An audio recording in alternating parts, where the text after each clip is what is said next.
why don't we just start with the basics.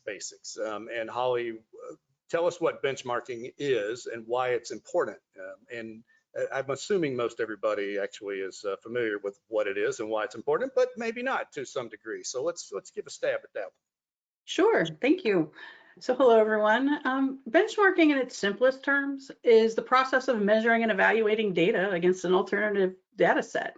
So you can talk about a competitor, an industry average, or a best-in-class example. It can be done internally by comparing your own data over time, or more commonly externally by using outside sources. And it's really no different here, what we're talking about here today. So when we refer to financial benchmarks, you'll commonly hear the abbreviation FMV, fair market value. These terms are interchangeable. FMV is the average price agreed upon between the buyer, the trial sponsor, and the seller, the CRO or the vendor, for goods and services used during a clinical trial. So that's what it is. Now, why is it important? And that's a really important part of this. So benchmarking can help you identify gaps, opportunities, and strengths in your contract. And it can provide you with data and evidence to support your negotiation strategy.